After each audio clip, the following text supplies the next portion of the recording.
Hello! Thank you guys so much for clicking on this video today. It's been 2 weeks since we've done the Cardano Aura podcast, and today I'm very excited to have Pi on from SundaeSwap once again. How are you doing today, Pi? I'm doing great. I'm doing really great. You guys have had a lot of exciting announcements since we last had you on. Yeah. One of those announcements was the partnership with Card Starter. Another one was a partnership with Liquid. And, when we first had you on, it was a weird time for Cardano. You guys are really the first project, that came out, at least in my eyes, with a unique funding model that what a lot of people were interested in. And that model was the ISO model. And the last time that we had talked, you guys were still planning on actually doing the ISO model. So what I want this podcast to be today is really an update on where we left off. Cardano moves very fast and crypto moves very fast. So I'm sure you guys' project has, many updates, whether it be the technical side. And also recently, you guys went on Dan's podcast with Crypto Capital Venture, and you guys actually did a live swap on Cardano using the Plutus testnet. And that was incredible. Can you tell us a little bit about that? Sure. Yeah. So first off, thanks for having me back on. You're my first repeat, so I'm really excited about that. So yeah, we. What would you like me to talk about first? The ISO or the demo that we did recently? So I just kind of want, because we're actually going to do a brief demo of what the site is actually going to look like today. But I just kind of want to talk about, what made that event so important. At least in my eyes, it was very important. It felt like the first true swap on Cardano. So I really want to touch on, why it was the first true swap and what happened, Yeah, for sure. So, that demo went kind of quick. We were a little limited for time. And what makes it so unique in our eyes is that, as far as we know, it is the first public demo of like a significant DeFi application running on kind of real binaries, like a real instance of a Cardano testnet. So, there's lots of projects building very frantically for Cardano, and there have been a couple of demos, and those are super exciting, and we're always super happy to see other projects who make progress and can show off what they've been building. But all of the ones that we've seen have been in what's called the PAB, the Plutus Application Backend. And what the PAB is, in brief, is a set of tools and a framework that IOG has put out for interacting with the blockchain. And in particular, so far it has just been against a simulated version of the blockchain, right? Something running just on your computer and with different code than is what's going to be running on mainnet. So right? is this the idea of off-chain code that we keep hearing from Lars? Is that what it is? Similar, yeah. So, at the end of the day, the only code that kind of is important for the security of the protocol is the on-chain code. That's what gets validated, and if you need to make sure that you're somebody can construct and submit any transaction whatsoever, right?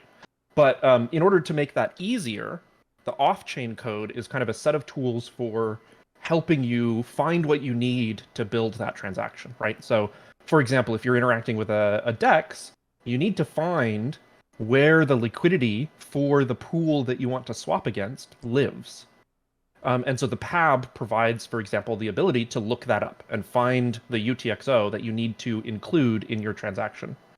So the PAB is both the off-chain code framework and the simulated environment that, and kind of what I was saying is it doesn't enforce all of the constraints that the real blockchain does. So for example, it doesn't enforce anything about transaction size limits. So you can have these massive transactions that you submit to the simulated environment, and it works just fine. I mean, we actually had this in the early days of the project. Is we had something running on the PAB, then we went to try to run it on the blockchain, and the transaction was 110 kilobytes compared to the 16 kilobyte limit. And so there was Is that a lot. the current limit now, 16 kilobytes? Yes. And then what 16 kilobytes per transaction, and I think 8 megabytes per block. Okay, what is the testnet running at now, Alonzo Purple? So at one point, I think in Alonzo Blue, they had scaled it up to 32 kilobytes just so that developers could be unblocked. Mhm. I haven't checked lately whether when they spun up Alonzo Purple, they kept that limit or whether they went back to the 16 kilobyte. But Okay. Yeah, the sorry for mainnet cutting you off launch, there. I was just curious because last time I heard it was the 32 and it was actually from you. right? Yeah. Yeah. So mainnet launch will actually be 16 kilobytes, and they're talking about changing that, but it's a big decision and a big parameter update that has lots of implications. So that will probably not come anywhere in the near future. Yeah. Yeah, we'll get into that later. I actually do want to talk about, Alonzo at launch and the tooling, but we're going to get into that later.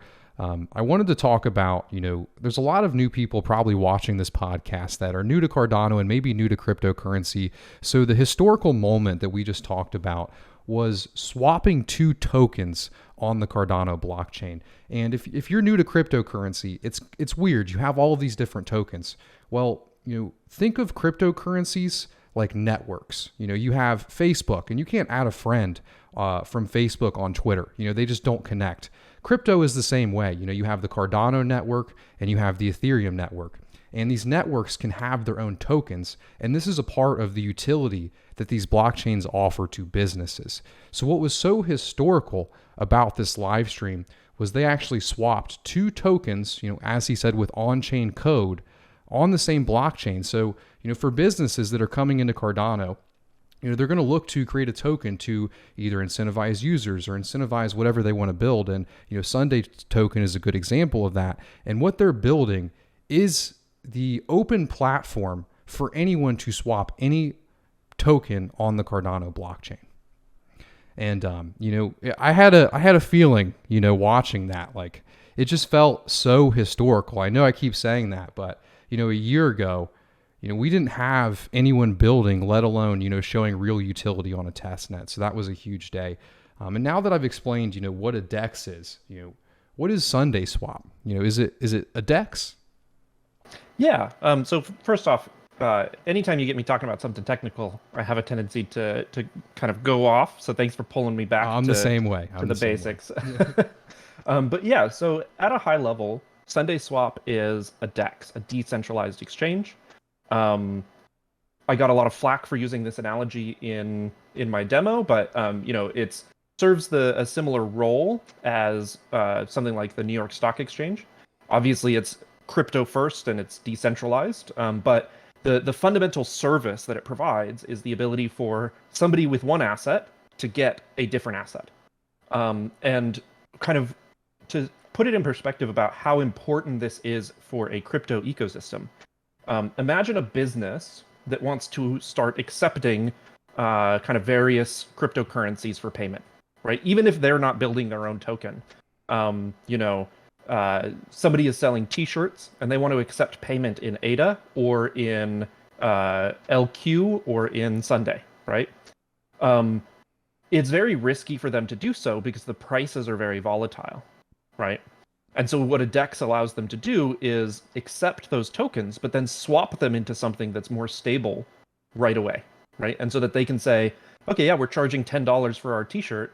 I'm going to accept however many Sunday tokens or however many ADA that is.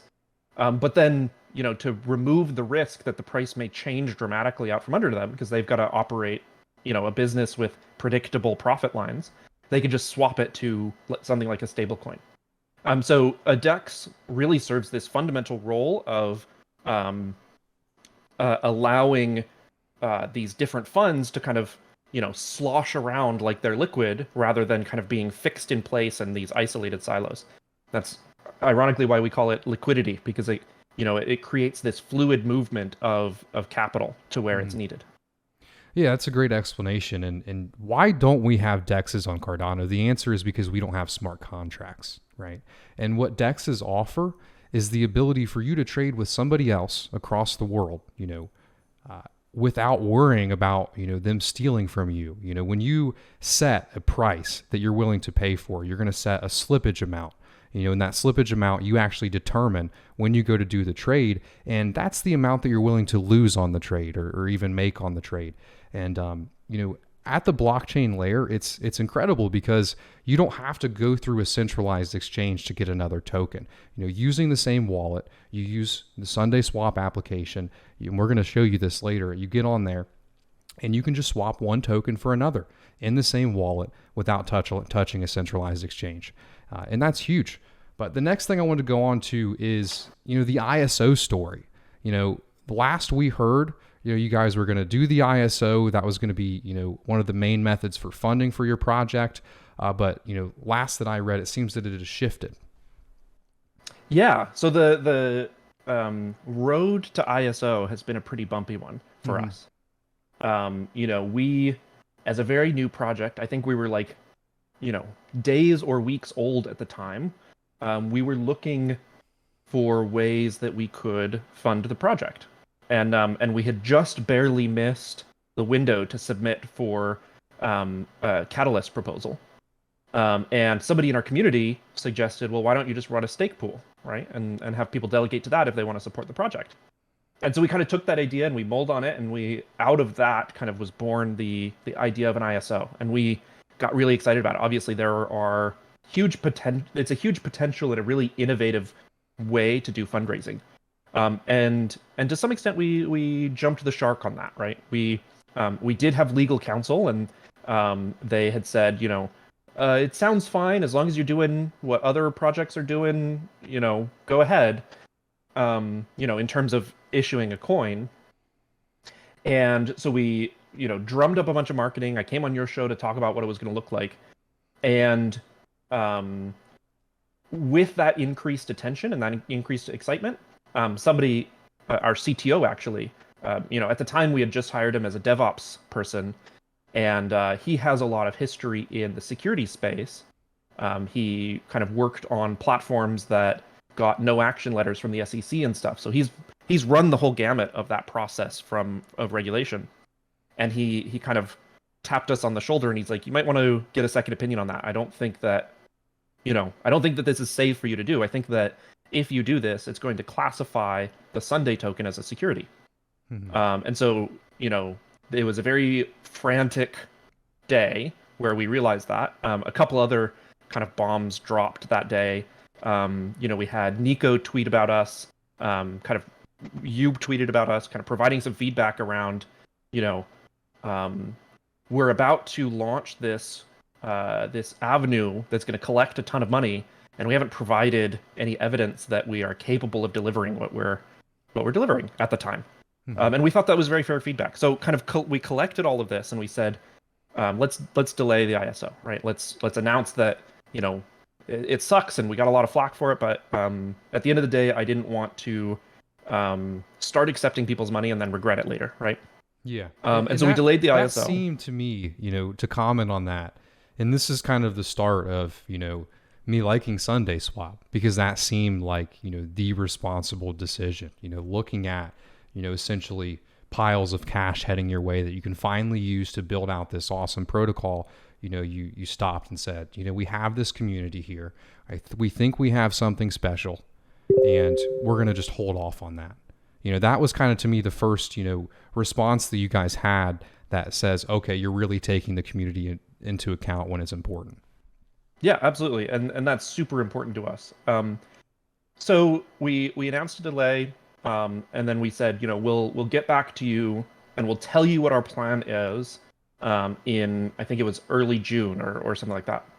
And so then that rolled around, and then, we announced kind of more of our thinking about why we were concerned, right? And it really kind of centered around this notion of a security. And we kind of got a new law firm, and worked with them really hard to analyze all the different dimensions of it and what exactly makes a security. And we settled on, we still wanted to run the ISO. We still wanted an opportunity for people to get involved at a low risk level, right? But we had to change some things about the ISO. So now, one of the key things that we changed is that we are launching the ISO at the same time as the DEX. And that's really important because a security kind of boils down to 4 prongs of a test. This is called the Howey test. And one of those prongs is that, or two of them is that the thing that you get, you have an expectation of profit derived from the efforts of others. And so if we launch the DEX and a truly decentralized protocol that you can interact with, even if SundaeSwap Labs disappears, then whatever value the Sunday token has is no longer derived from the efforts of others. And so, it's So there. then It's is an it existing derived product. from the existing product? That's what you're saying, which is now a Yeah, decentralized product that anyone can access? exactly. Okay. And so, because of that, we also no longer really see the ISO as a fundraising vehicle, right? We'll have already built the DEX. It's not super fair for us to ask for a bunch of money um, uh, at that time.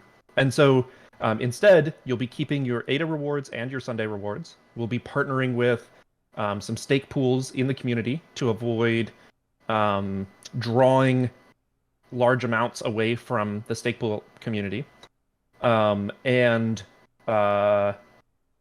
we see it as a marketing vehicle to get people excited about the tokens and a decentralization avenue. So we want to get the tokens into a very wide and diverse set of hands because we plan to vote on parameter changes and vote on protocol upgrades via the token. Yeah. Yeah. So this new ISO model, what percentage of the tokens, will be rewarded to those delegating with those pools? In the past, I remember it was a large percentage. Has that percentage come down a little bit? So in the past, we hadn't set a specific percentage on it. Okay. Instead, we had set a specific price, right? Mm-hmm. Oh, if we raise this much money, we're going to give out these many tokens. And we had picked that price and that model around some kind of naive estimates, right? We were predicting, okay, maybe we'll hit 20 million in our pool. And if you look at those estimates and you project it out, it's up. We're actually given about the same amount, right?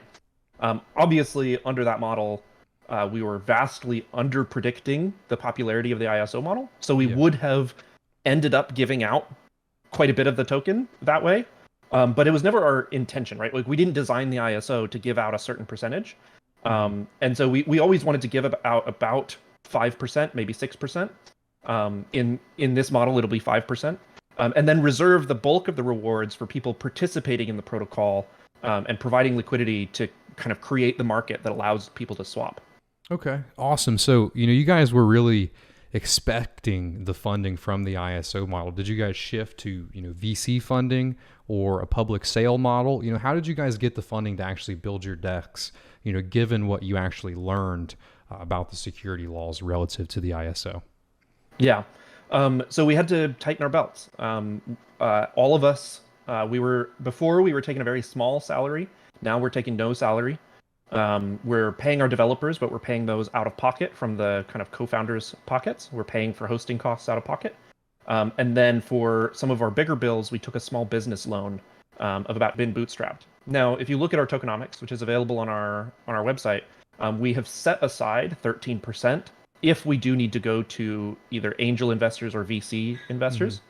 We're really reluctant to do that, and if we do, it'll be somebody that is, brings something really profoundly unique to the project, and has the Cardano vision in mind. And if we don't end up selling all of that 13%, whatever we don't kind of sell as part of a VC fundraise will revert to the community supply. So that'll be used for staking rewards and things like that.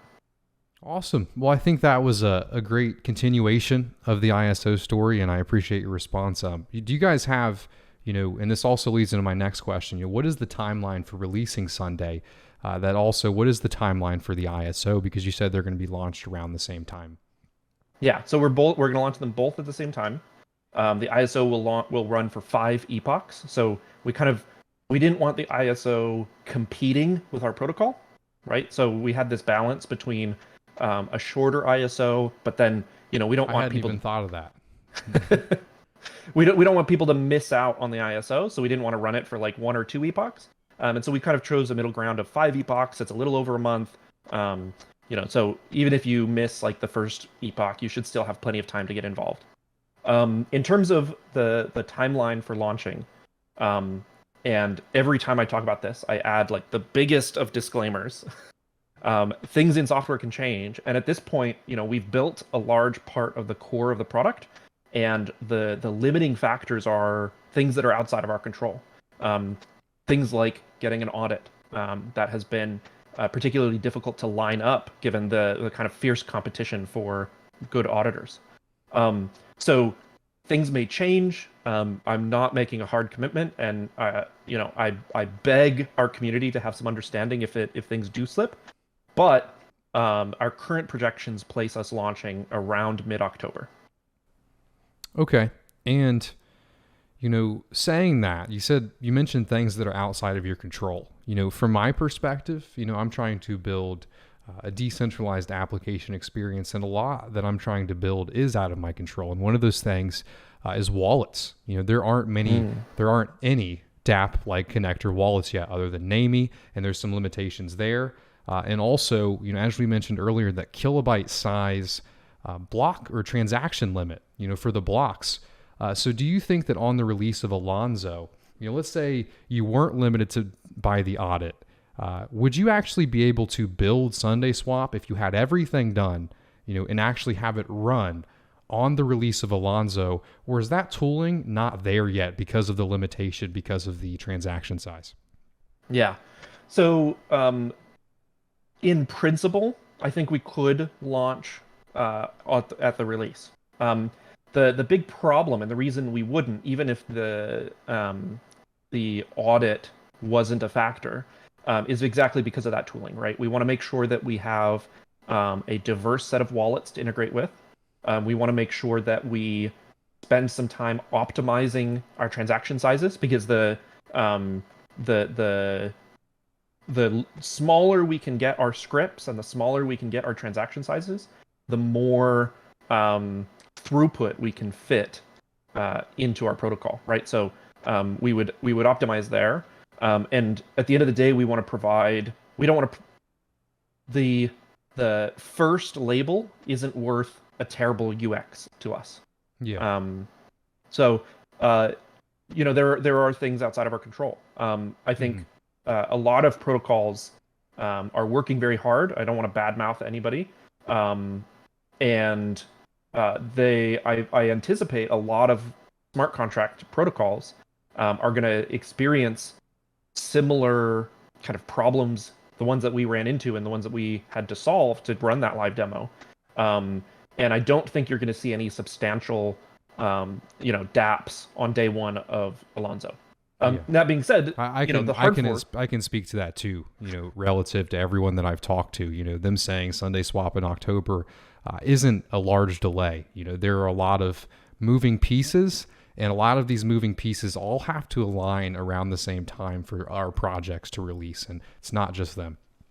Yeah, you might see, like, as of the hard fork, smart contracts are possible, right? You can submit the transactions to the blockchain.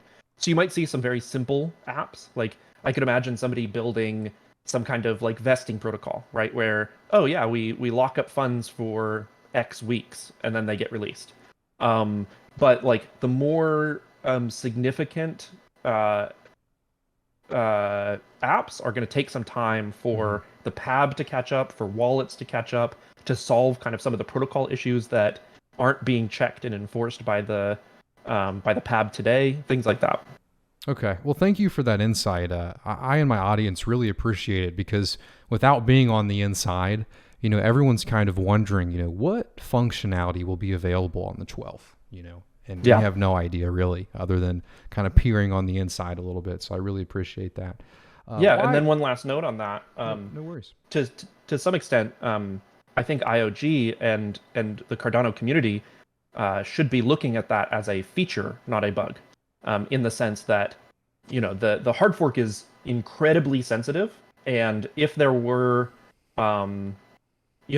they've been doing an incredible job of stress testing it and doing kind of security analysis and all that up to the fork. But God forbid there was some kind of scalability problem or some kind of bug. if there was a way for $100 billion to flood through the doors on day one, and then a bug was discovered, that could be, disastrous, catastrophic for the Cardano community. So the fact that there will be a ramp up time, and you'll get to see more and more traffic over time on the network, will be really healthy for our confidence in Cardano itself.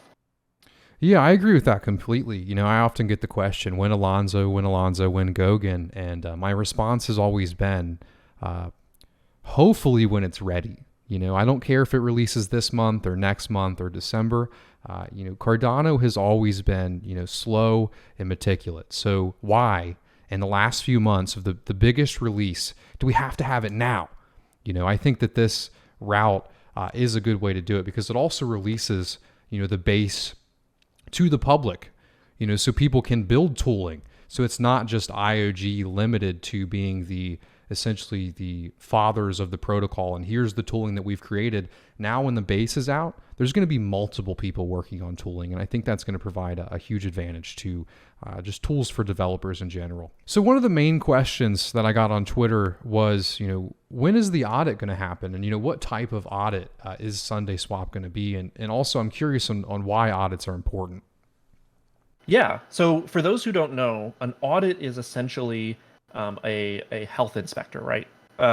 They come in with a fresh pair of eyes and an incredible amount of experience in the security and blockchain domain, whatever company you choose, and kind of double check a lot of the assumptions you might be making, right? And look for common and uncommon attacks against a protocol. So they're very pricey items, and there are very few companies right now who can do a really reputable audit for Cardano. So a big part of our effort on the business side has been lining up an auditor that we're really proud of. And we're not ready to announce that partnership right now, but you should keep an eye out for that. And so the reason that SundaeSwap is getting an audit, and the reason it's so important to us, is because if you look at other DeFi protocols off of Cardano as to kind of predict how might SundaeSwap go, collectively Uniswap V2 and V3 hold, I think last I checked, it was $6 or $7 billion worth of funds. And so they're incredibly lucrative targets for hackers and for people looking to exploit and exfiltrate funds. So it's really important to us to do everything in our power to drive up confidence in that protocol, both, honestly, so that I can sleep at night, but also for our users, right? So people feel confident leaving their funds in our smart contracts.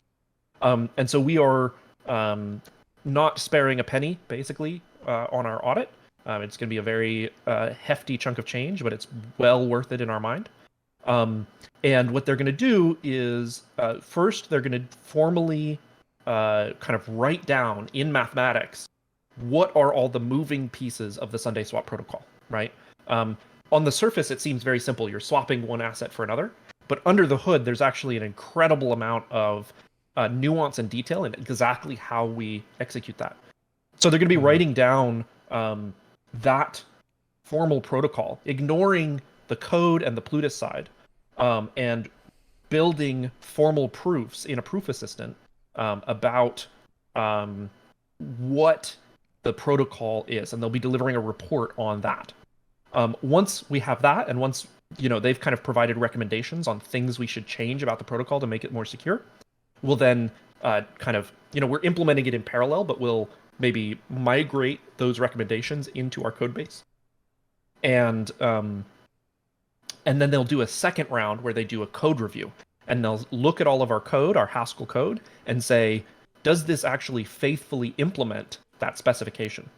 And so, this is going to take a lot of time, and it's one of our, if not the biggest bottleneck in us launching.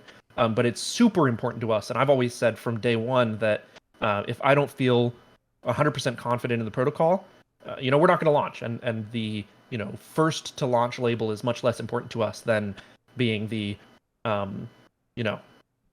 than not being first to get hacked. Yeah, it's a pretty bad label, first to be hacked. Because, you know, Yeah, I mean, someone will achieve that label on the Cardano ecosystem. somebody will, right? Like Plutus is not a silver bullet, right? It prevents a lot of mistakes that you can make, but it's also such a new paradigm that it Mhm. creates a lot of opportunities for you to carry assumptions over from a previous blockchain and assume that something is going to work in one way, and then end up, not just getting the funds hacked, but there's also the chance that protocols could deadlock and just like basically burn everybody's funds and not be able to release them back to people. So it's, incredibly sensitive for us to get this right. Well, thank you for that. I think that's going to answer a lot of people's questions about the audit, and also, the importance of it, because I didn't understand the phase approach. And do you feel that Plutus, it's not a silver bullet, but the actual auditing method, can yield better results because it's a formally verified language? Yeah, I think so. I think that having more concrete semantics around how it operates, right? A formal specification for this that you can feed into something like Agda or Lean, which are kind of theorem provers that like heavyweight mathematicians use, gives a lot of kind of potential growth for these kind of static analysis tools and proofs that can be made about protocols. Whereas with something on Solidity, there's some amount of formal verification you can do, but it also boils down to just thinking really hard, which can still be very fallible. Yeah. Well, thank you for that. Of course. But what is really nice about this is, as a smart contract creator, you can essentially determine the cost of the smart contract. That's the big utility there, Absolutely. And the cost and the outcome, both are very important. Mm-hmm. Yeah, and I experienced the same thing as an NFT creator. I knew the maximum cost that it would take to distribute all of these NFTs relative to the amount of NFTs they were purchasing at one time. And that's a huge advantage, because I've seen NFT drops on Ethereum where the transaction fees for the user get up to $1,800, because so many people are trying to purchase it at one time. But by the way, go ahead. Congrats on your NFT launch. I got a gold basho myself. So you got a gold basho? Yeah, that's honestly one of my favorites. I love the gold basho. Gold basho. So it was very cool to see you doing that. Thank you. Yeah, it was the reaction to it was much better than I expected, and we've been working on it a while, and it was an amazing feeling to see, Pool.pm, seeing them all be minted, and the whole community, just excited. Everyone was thrilled to open them, and that's what we wanted. We chose a high supply with a lower price than most others, so more people could enjoy it. More people could open them up, and I think that's exactly what happened. But let's take a look at the actual SundaeSwap platform and see what the UI looks like. Yeah, let me go ahead and share my screen. I have two things to show off today, actually. Cool. And congratulations to you guys on this launch. It's we mentioned it earlier, but it was incredible to see the swap live. Cool. So this is the current version. And this is dark mode. This isn't live. Some of these pieces aren't live data, but this is kind of how we're thinking of it. Is there'll be a homepage that provides kind of a summary of how the market is doing, and we'll have kind of some of these features up here. You'll be able to connect your wallet, depending on which ones we end up integrating with. There will be a light mode and a dark mode, and connection to one of the big things that we're going to be pushing for post-launch is a huge education push, right? If you think about it, less than 3% of all Ethereum wallets have interacted with DeFi. And one of the constant pieces of feedback that people have when they go to get involved in Uniswap or PancakeSwap and yield farming and stuff like that is confusion and not really understanding how to do it and how it works and what the risks are. And so we're going to be pushing very hard for really high quality educational material that explains these things, both about SundaeSwap, but about wider DeFi in general. Maybe that's something I can help you guys with. Absolutely. I would love to partner with you on that. Then if you have a either liquidity provided to the platform or you've executed swaps before, we'll have a page that allows you to view kind of how that portfolio is doing.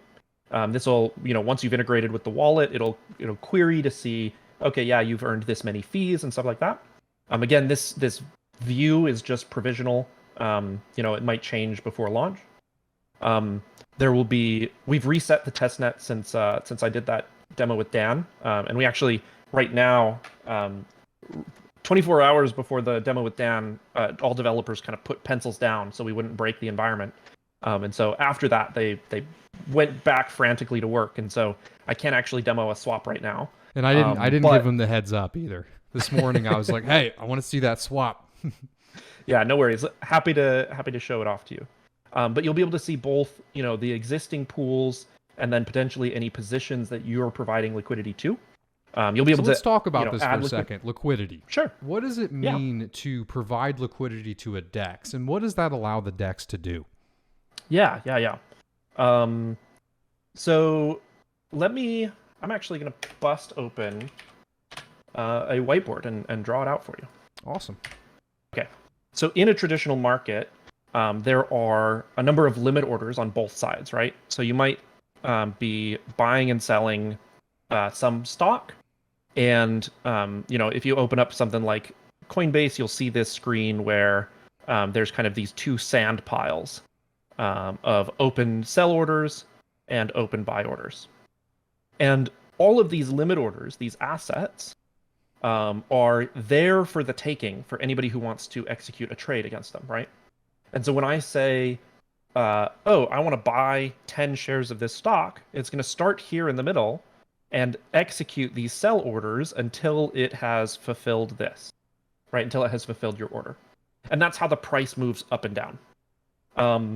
The money sitting here in these limit orders waiting to be executed is called the liquidity, because it is allowing funds to move back and forth, kind of like I was describing before. Yeah.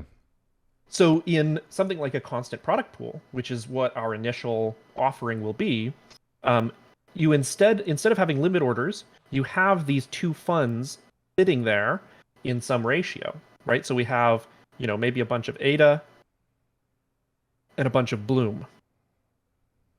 And somebody can come along and carve off a piece of this Bloom. So they take this Bloom and replace it with ADA, right? And that is effectively them buying Bloom for ADA. So that's what actually happens when some user with ADA comes to the DEX and purchases the Bloom tokens. Yeah, they deposit and withdraw. Okay.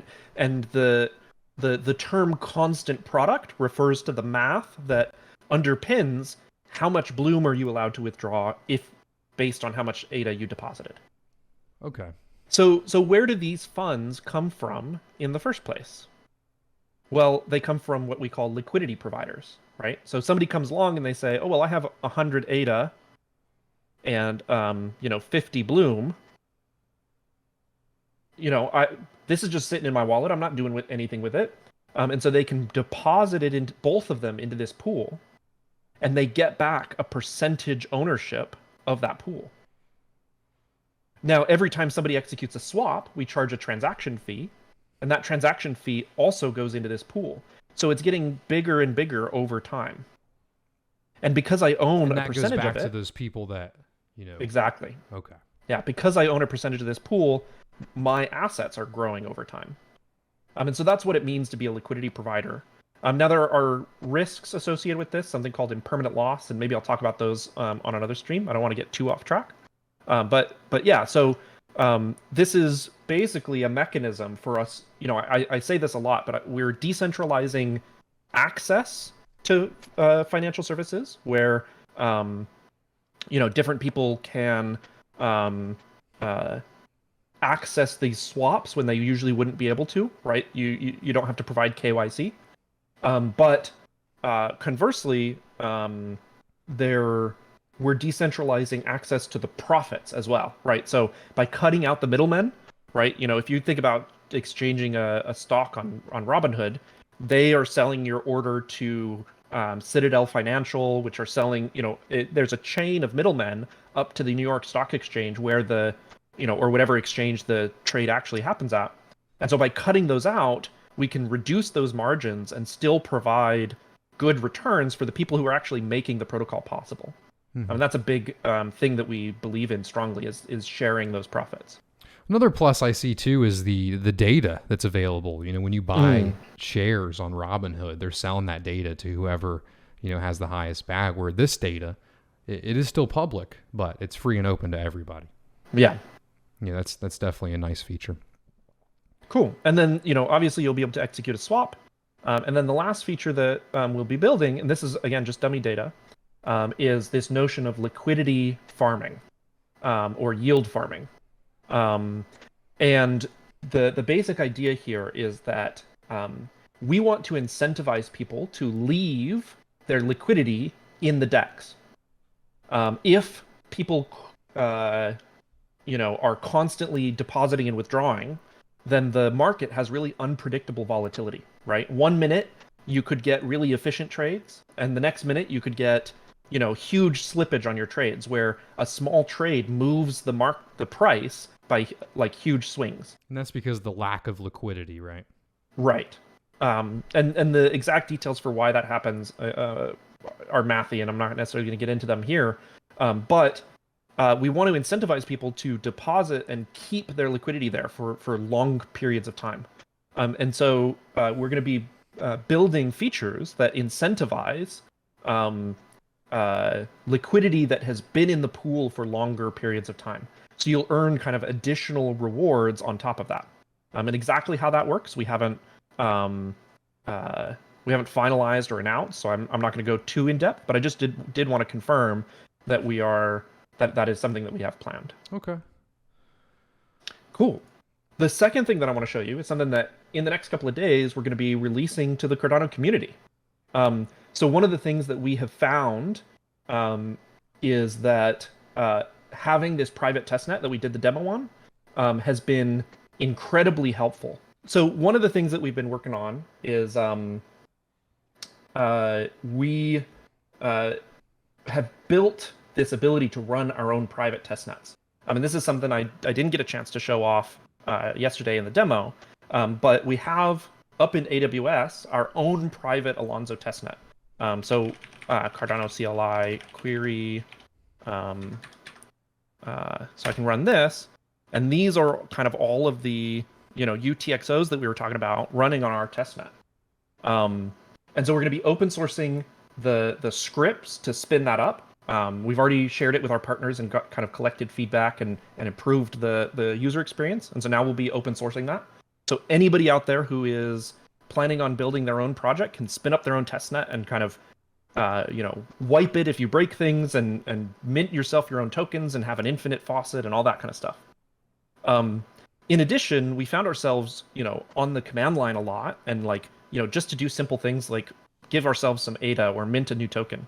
And so we've built this, we're calling it the Cardano Toolkit, that basically just has very simple capabilities to interact with a set of private keys that are stored on the server. So we can pick these out and, you can go and, give yourself some ADA. So I can say, I'll give myself another 100 ADA. That gives it. So these are actually Lovelace. So I can say, okay, deposit, 10 ADA, and that should go up by 10. And I can mint a new token. So PyCoin, like this, mint the asset. That should show up in the wallet. And then, you can go and look at those UTXOs and as a developer, being able to exactly reference these. So, we hope that these tools are helpful for, we wanted to give back to the Cardano community basically. And we hope these tools are helpful for people building on Cardano.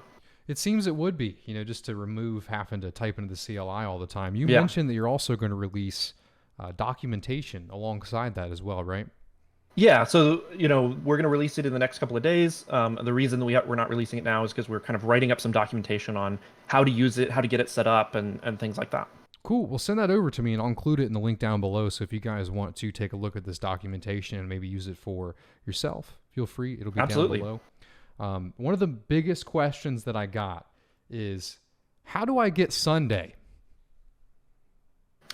Yeah, so right now there is no way. The Sunday token doesn't even exist. Minted. At launch, there will be 3 ways that we've announced with kind of different levels of risk. The first way and the lowest risk way will be the ISO, and we kind of talked about that a lot earlier. The second way will be to provide liquidity to the pool.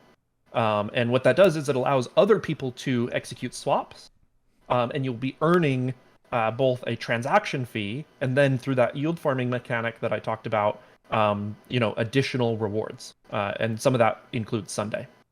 And then the third way is to just buy it on the DEX, right? We're building a decentralized exchange to allow you to buy tokens.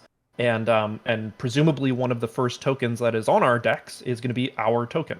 And so you'll be able to buy it there. And that, cards.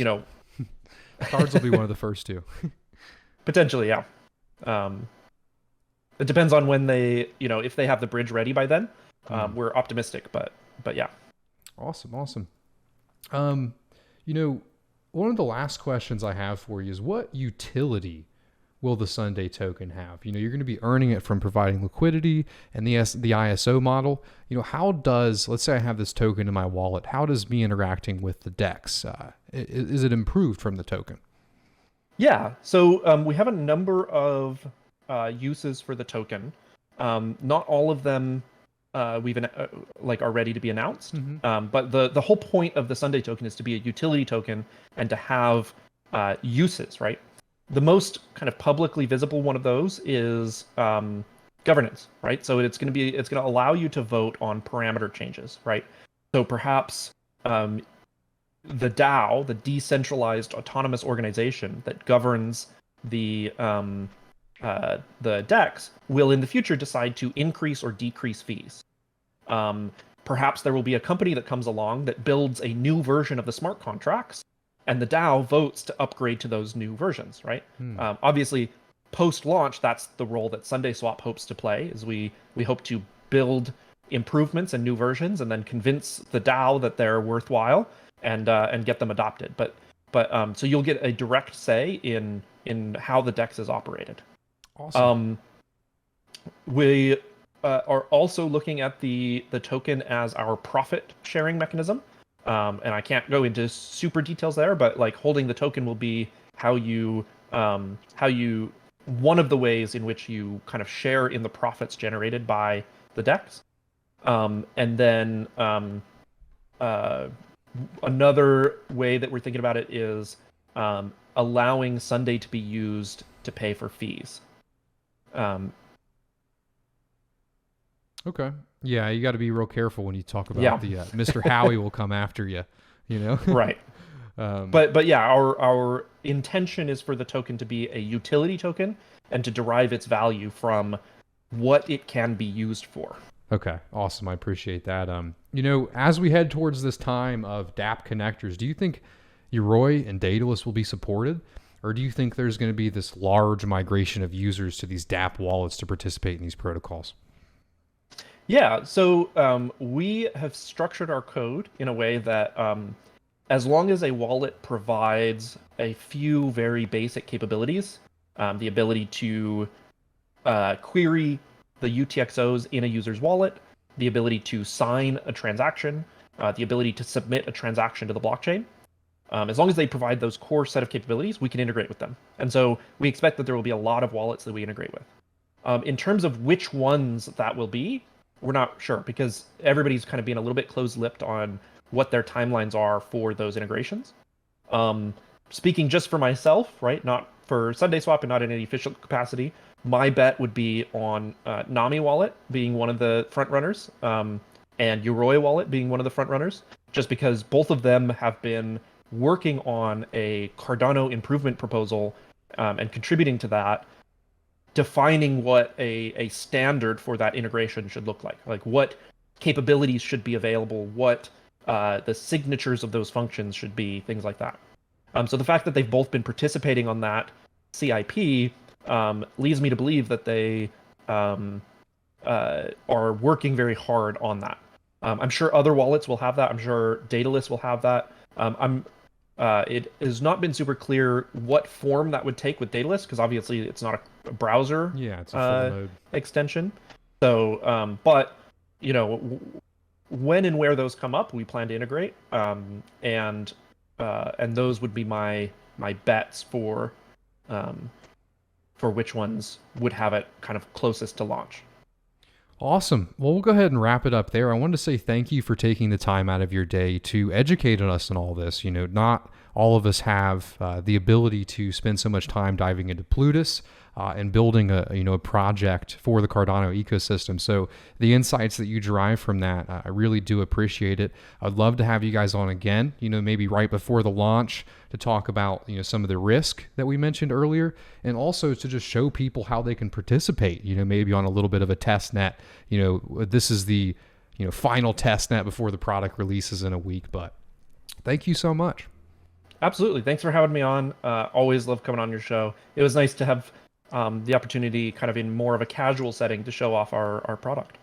Yeah, I really enjoyed it. And like I said, I did learn a lot. But if you guys enjoyed the podcast, I'd really appreciate it if you click that like button and then commented SundaeSwap down below to show that you made it till the end. And yeah, I hope you guys have a great rest of your weekend. And goodbye.